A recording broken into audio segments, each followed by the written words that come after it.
kulanti wacan wanaagsan daawadayaal halkan warisaalo ku soo dhawaada barnaamijka dhacdooyinka siyaasadda qodobada aad ku daawan doontaan waxa qayb ka noqon doona ku dhawaad 100 ruux oo ku dhimatay qarax maanta ka dhacay kiis control afgooye ee magaalada Muqdisho faahfaahin ayaan idinkaga soo gudbin doonaa qodobadeena kalena waxa qayb ka noqon doona madaxweynaha Soomaaliya oo ka hadlay qaraxa ay ku dhintay dad u badnaa arday oo ka dhacay kiis control afgooye ee magaalada Muqdisho xukuumadda Soomaaliya oo sheegtay in xaaladda caafimaad oo dibadda ah loo qaadi doono dad maanta ku dhaawacmay qarax ka dhacay isgoyska kiis control afgooye ee duleedka magaalada Muqdisho iyo dood dheer kadib xildhibaanada golaha shacabka Soomaaliya oo ansixiyay sharciga doorashooyinka qaranka mar walba waxaad nagala socon kartaan baraheena bulshada risaalo YouTube iyo sidoo kale Facebook aanu ku bilownay ku dhawaad 100 ruux ayaa ku dhimatay qarax maanta ka dhacay duleedka magaalada Muqdisho ee kiis control afgooye iyadoo faahfaahin kala duwan ay ka soo baxayaan faahfaahin ayaa ka soo baxaya qarax khasaare badan dhaliyay oo ka dhacay kiis control afgooye ee magaalada Muqdisho gudoomiyaha gobolka Banaadir Cumar Maxamed Cumar Filish ayaa gaaray kiis control afgooye waxaana uu sheegay in dad badan oo gaaraya 9 ruux ay ku dhaawacmeen qaraxaasi oo maanta ka dhacay isgoyska kiis control afgooye duqa magaalada Muqdisho ayaa wuxuu sheegay in tirada dhimashada aysan yareen isla markaasina ay wali ay xaqiijin karin arrintaasi maadaama uu socdo gurmad degdeg ah oo dadkaasi loo sameeyo taasi oo ay sameynayaan laamaha kala duwan ee dawladda iyo sidoo kale hay'adaha madaxa banaan dadka waxyeeladu ay soo gaartay waxa kamid ah arday bas saarnayd oo ku sii jeeday mid kamid ah jaamacadaha Muqdisho oo dhaawac soo gaaray iyo dhimasho iyadoo sidoo kale ay jiraan dad kale oo ajaanib ah oo ku dhaawacmay kuwaas oo ah injineero sida ay xaqiijiyeen laamaha amniga isbitaalka magaalada Muqdisho ayaa la gaarsiiyay dhaawacyo fara badan oo waxyeello ay soo gaartay qaraxi ka dhacay isgoyska kiis control afgooye ee magaalada Muqdisho iyadoo sidoo kale warar kale ay duwan ay sheegayaan oo soo baxaya gudoomiyaha gobolka Banaadir ayaa dhanka kale waxa uu sheegay Cumar Maxamuud Cumar Filish ayaa waxa uu booqday isbitaalka Madiina halkaasi oo la geeyay dhaawacyada ugu badnaa waxyeeladu ay soo gaartay qaraxii isgoyska kiis control duqa magaalada Muqdisho ayaa booqday qaybo kamid ah qaybta gurmadka degdega ah ee dhaawacyada culus iyo qaybaha kale ee dhinacyada kala duwan ee lagu baxnaaninayo dhaawacyada waxaana uu warbixin uu ka dhageystay xaaladda caafimaad ee dadka dhaqaatiirta iyo sidoo kale maamulka isbitaalka gudoomiyaha gobolka Banaadir ahna duqa magaalada Muqdisho Cumar Maxamed Cumar Filish ayaa waxa uu ballan qaaday in maamulka gobolka Banaadir ay ka shaqeyn doonaan iyagoo kaashanaya dawladda federaalka Soomaaliya sidii arintaasi xaaladda lagaga jawaabi lahaa iyagoo sheegay in ay dawladda federaalka Soomaaliya ay dhaawacyada dadka soo gaaray ee dibadda ay u qaadi doontaan dhanka kalena agaasimaha guud ee isbitaalka Madiina Maxamed Yuusuf ayaa waxa uu kormeer ku sameeyay kadib markii uu isbitaalka la soo gaarsiiyay dhaawacyo badan isagoo sheegay xilli uu warbaahinta kala hadlayna waxa uu sheegay in dhaawacyo badan la soo gaarsiiyay isbitaalka isagoo sheegay in la soo gaarsiiyay dad gaaraya ilaa iyo 250 qof oo dhaawacay sidoo kale 73 meed sidoo uu sheegay maamulaha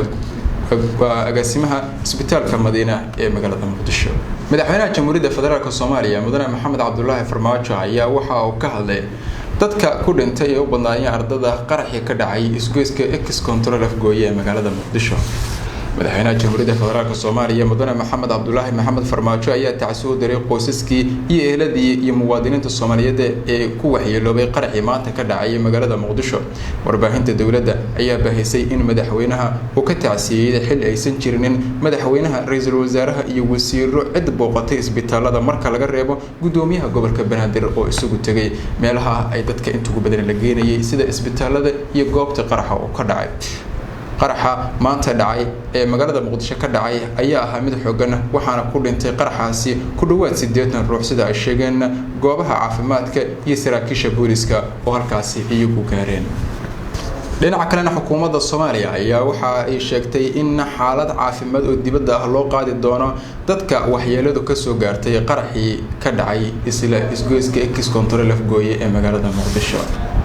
wasaaradda xukuumadda federaalka Soomaaliya Xasan Cali Khayre ayaa magacaabay guddi qaran oo ka shaqeynaya isku duubridka gurmadka loo sameeyo dadka waxyeeladu ka soo gaartay qaraxii maanta ka dhacay magaalada Muqdisho. Xasan Cali Khayre ayaa sheegay in dhaawacyada aan gudaha wax lagaga qaban karin loo diri doono caafimaad dibadda ah iyo daryeel dalka dibaddiisa, waxaana uu ugu baaqay bulshada Soomaaliyeed dal iyo dibad meel kasta oo ay joogaan in ay qayb ka qaataan gurmadka iyo sidoo kale dadaalka loogu fidinayo dadka Soomaaliyeed. Waxaana uu sheegay in dagaal laga soo horjeedo ururka Al-Shabaab la sameeyo sida uu sheegay ra'iisul wasaaraha xukuumadda federaalka Soomaaliya.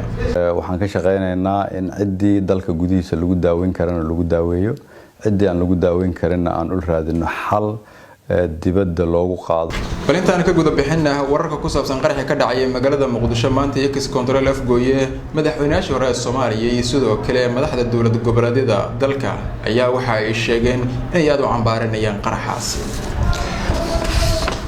madaxweynaha hore ee Soomaaliya Xasan Sheekh Maxamuud iyo Sheekh Sharaf Sheekh Ahmed ayaa qoraal tacsi iyo cambaareyn ah ka soo saaray qaraxii ay dadka badani ay ku dhinteen ee ka dhacay Control afgooye magaalada Muqdisho, iyagoo sheegay in aad uga xun yihiin. Waxaana ay sheegeen in qaraxaasi uu ahaa mid ay aad kaga xun yihiin iyo dadka Soomaaliyeed ee maatada ah dhibaatada loo geysanayo. Dhinaca kale madaxda dawlad goboleedyada dalka ayaa waxa ay sheegeen in ay aad uga xun yihiin madaxweynaha Puntland, madaxweynaha Jubbaland iyo kan Galmudug Saciid Cabdullaahi Deni, Axmed Ducaale Geelle Xaafi iyo sidoo kale Axmed Maxamed Islaam ayaa waxay sheegeen in shacabka la daala dhacaya nolosha aad ku leeyahay inuu Ilaahay uga boogadayo inta dhaawacay ka soo gaartana Ilaahay uu u dhib yareeyo. Waxaana ay sheegeen inuu ahaa weerarkaasi weerar wuxuushnimo ah oo ay soo qaadeen kooxaha jirna sida ay sheegeen. ugu dambeyntiina haddii aanu eegno barnaamijka dhacdooyinka siyaasadda ee Risaale ayaanu isla soo gaarnay saaxiibayaal. xildhibaanada golaha shacabka Soomaaliya ayaa maanta dood dheer oo ay yeesheen waxay ku ansixiyeen sharciga doorashooyinka ee qaranka ee Soomaaliya. xildhibaanada golaha shacabka Soomaaliya ayaa ansixiyay sharciga doorashooyinka qaranka oo maalmihii la soo dhaafay ay ka lahaayeen dood aad u adag kaasi oo ay ka doodayeen. kadib markii maanta ay meel mariyeen akhriska saddexaad ayaa gudoomiyaha golaha shacabka waxa uu sheegay in loo baahan yahay in cod loo qaado sharcigaasi. xildhibaanada golaha shacabka ayaa ansixiyay sharcigan doorashooyinka qaranka ee heer federaal iyagoo u codeysay xildhibaano gaaraya 170 xildhibaan kuwaasi oo meel mariyay sharcigan in la qabto sida ay sheegeen oo sheegay gudoomiyaha golaha shacabka Maxamed Mursal.